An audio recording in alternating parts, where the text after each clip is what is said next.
എംപിമാരുടെ പ്രാദേശിക വികസന ഫണ്ട് വിനിയോഗത്തിൽ കേരളം വളരെ പിന്നിലാണെന്ന കണക്കുകൾ പുറത്തു വന്നിരിക്കുന്നു.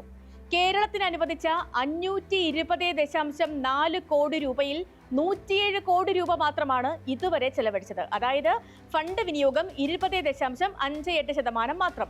ദേശീയ ശരാശരിയാകട്ടെ 55.3%. ഇടുക്കി MP അഡ്വക്കേറ്റ് ഡീൻ കുര്യാക്കോസ് ആണ് ഇതുവരെ കൂടുതൽ ഫണ്ട് ചെലവഴിച്ചിട്ടുള്ളത്. 2025 നാമനിർദ്ദേശം ചെയ്യപ്പെട്ട രാജ്യസഭാംഗം C സദാനന്ദൻ മാസ്റ്റർ ഫണ്ടിൽ നിന്ന് ഇതുവരെ 1 രൂപ പോലും ചെലവഴിച്ചിട്ടില്ല. പ്രതിനിധികളുടെ വികസന പ്രവർത്തനങ്ങൾ വിലയിരുത്തുന്നതിൽ MP ഫണ്ട് വിനിയോഗം ഒരു പ്രധാന മാനദണ്ഡമാണെന്നിരിക്കെ ഈ വിഷയം ഇന്ന് സ്പോട്ട്ലൈറ്റും പരിശോധിക്കുകയാണ്. MP ഫണ്ട് എവിടെ? കേരളത്തിന്റെ വികസന ഭൂമികയിൽ MPമാരുടെ ഫണ്ട് വിനിയോഗം വീണ്ടും ചർച്ചയാവുകയാണ്. MP ഫണ്ട് വിനിയോഗമാണല്ലോ ഒരു ജനപ്രതിനിധിയുടെ വികസനം വിലയിരുത്തുന്ന മാനദണ്ഡമായി പരിഗണിക്കപ്പെടുന്നത്. ഇപ്പോ ഈ MPമാരുടെ പ്രാദേശിക വികസന ഫണ്ട് വിനിയോഗത്തിൽ കേരളം വളരെ പിന്നിലാണെന്ന കണക്കുകളാണ് പുറത്തു വന്നിരിക്കുന്നത്.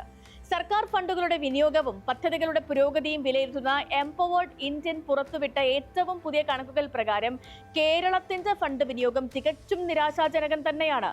കേരളത്തിൽ നിന്നുള്ള 31 പാർലമെന്റ് അംഗങ്ങൾക്കായി ആകെ അനുവദിക്കപ്പെട്ട 520.4 കോടി രൂപയിൽ വെറും 20.58% മാത്രമാണ് ഇതുവരെ ചെലവഴിച്ചിട്ടുള്ളത്. നമ്മുടെ സംസ്ഥാനത്തൊട്ടാകെ 1166 പദ്ധതികൾ മാത്രമാണ് പൂർത്തീകരിക്കാൻ കഴിഞ്ഞിട്ടുള്ളത് എന്നത് വികസന പ്രവർത്തനങ്ങളിലെ വലിയൊരു മെല്ലപ്പോക്കായി തന്നെയാണ് കാണേണ്ടതും. രാജ്യത്താകെ 11,620.9 കോടി രൂപ അനുവദിച്ചതിൽ 3,819.2 കോടി രൂപ ചെലവഴിച്ചപ്പോൾ ദേശീയ തലത്തിലെ വിനിയോഗം 32.9%. അതേസമയം സംസ്ഥാനങ്ങളെ തിരിച്ചുള്ള കണക്കിൽ ശരാശരി വിനിയോഗം 55.3% ഉണ്ട്. ഫണ്ട് വിനിയോഗത്തിൽ 93.9% ചെലവിട്ട് 2 MPമാർ മാത്രമുള്ള നാഗാലാൻഡാണ് മുന്നിലുള്ളത്. ഫണ്ട് വിനിയോഗത്തിൽ മുൻപന്തിയിൽ നിൽക്കുന്ന ജനപ്രതിനിധികളെ പരിശോധിച്ചാൽ ഇടുക്കി MP അഡ്വക്കേറ്റ് ഡീൻ കുര്യാക്കോസ് ആണ് പട്ടികയിൽ ഒന്നാമത്. അനുവദിച്ച 14.70 കോടി രൂപയിൽ 36.76%, അതായത് 5.40 കോടി രൂപ അദ്ദേഹം വിനിയോഗിച്ചു കഴിഞ്ഞു. തൊട്ടുപിന്നിലായി കൊല്ലം MP NK പ്രേമചന്ദ്രനുണ്ട് 35.60% വിനിയോഗവുമായി. Palakkad MP VK Sreekandan 32.50% തുകയും ചെലവഴിച്ചിട്ടുണ്ട്. രാജ്യസഭാംഗങ്ങളിൽ 29.96% ഫണ്ട് വിനിയോഗിച്ച അബ്ദുൽ വഹാബാണ് മുന്നിൽ. കോൺഗ്രസ് നേതാക്കളായ KC വേണുഗോപാൽ 29.86%, പ്രിയങ്ക ഗാന്ധി 28.34%, ഡോക്ടർ ശശി തരൂർ 27.99% ഉപയോഗിച്ചിട്ടുണ്ട്. എന്നാൽ ഏറ്റവും മികച്ച പ്രകടനം കാഴ്ചവെച്ചവർ പോലും 40% താഴെ മാത്രമാണ് ഫണ്ട് വിനിയോഗിച്ചത് എന്നത് നാം വളരെ ഗൗരവത്തോടുകൂടി കാണേണ്ടതുണ്ട്.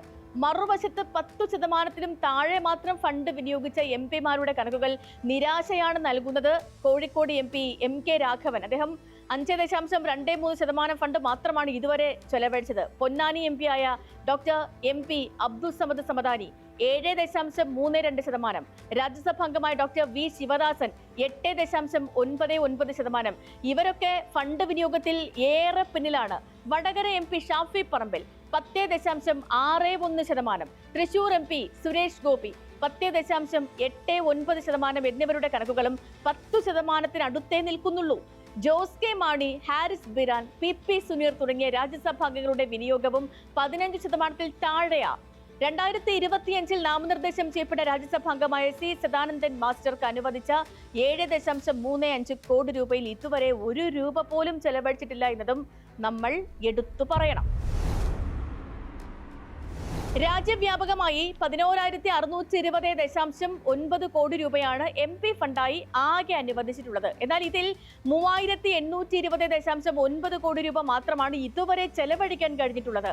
മൊത്തം 81,245 വികസന പദ്ധതികൾ ജനപ്രതിനിധികൾ ശുപാർശ ചെയ്തതിൽ 42,100 പദ്ധതികൾ, അതായത് ഏകദേശം 51.8% മാത്രമാണ് പൂർത്തിയാക്കാൻ സാധിച്ചത്.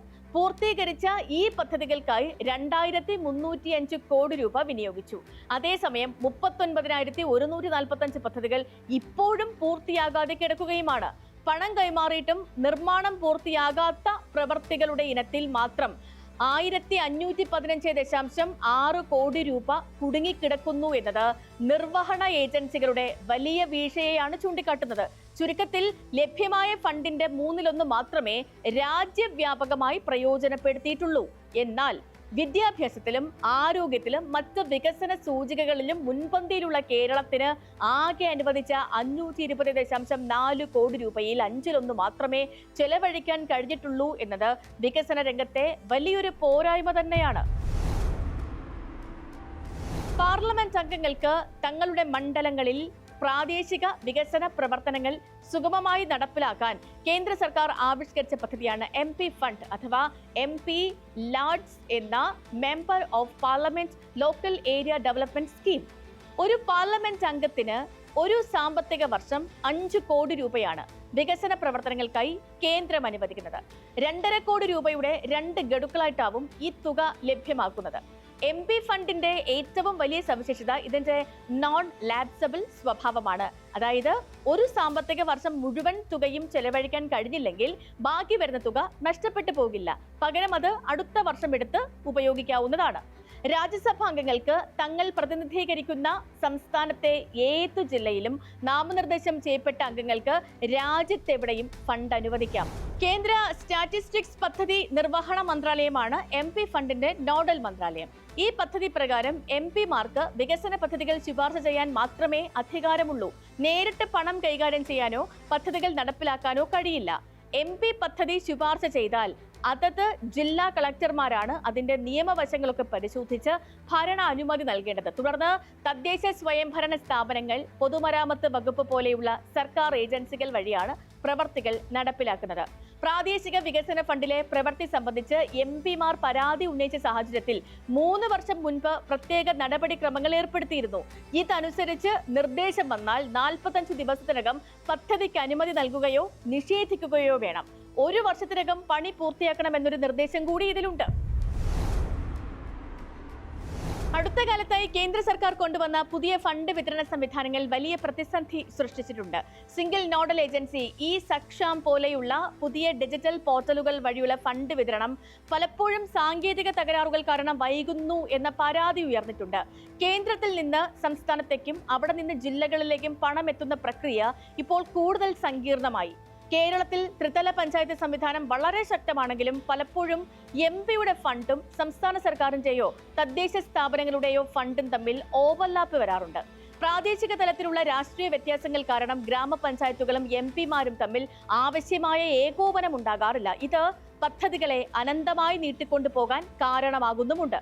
ബില്ലുകൾ പാസാക്കാനും പണം ലഭിക്കാനും വലിയ കാലതാമസം നേരിടുന്നത് കൊണ്ട് തന്നെ MP ഫണ്ട് വഴിയുള്ള നിർമ്മാണ പ്രവർത്തനങ്ങൾ ഏറ്റെടുക്കാൻ പലപ്പോഴും കരാറുകാർ മടിക്കുകയാണ്. ചുരുക്കത്തിൽ കോടിക്കണക്കിന് രൂപ വികസനത്തിനായി ലഭ്യമാണെങ്കിലും അത് ജനങ്ങളിലേക്ക് എത്തുന്നതിൽ ഉദ്യോഗസ്ഥ ഭരണ സംവിധാനത്തിന്റെ മെല്ലപ്പോക്കുണ്ട്. ജനപ്രതിനിധികൾ പദ്ധതികൾ ശുപാർശ ചെയ്തതിനോടൊപ്പം അവ സമയബന്ധിതമായി പൂർത്തിയാകുന്നുണ്ടോ എന്ന് വിലയിരുത്താൻ നിരന്തരമായ അവലോകന യോഗങ്ങൾ നടത്തുകയും സാങ്കേതിക തടസ്സങ്ങൾ വേഗത്തിൽ പരിഹരിക്കുകയും ചെയ്താൽ മാത്രമേ ഈ പ്രതിസന്ധിക്ക് ശാശ്വതമായ ഒരു പരിഹാരം കണ്ടെത്താൻ കഴിയുകയുള്ളൂ. കേരളത്തിലെ MP ഫണ്ട് വിനിയോഗത്തിൽ ജനപ്രതിനിധികൾ അടിയന്തരമായി കൂടുതൽ ശ്രദ്ധ പതിപ്പിക്കേണ്ടതിന്റെ ആവശ്യകത ഇപ്പോൾ പുറത്തുവന്ന കണക്കുകൾ വെളിപ്പെടുത്തുന്നുണ്ട്. ഈ നിരീക്ഷണത്തോടുകൂടി ഇന്നത്തെ സ്പോട്ട്ലൈറ്റ് പൂർണ്ണമാകുന്നു. നാളെ മറ്റൊരു വിഷയമായി വീണ്ടും ഇതേ സമയം.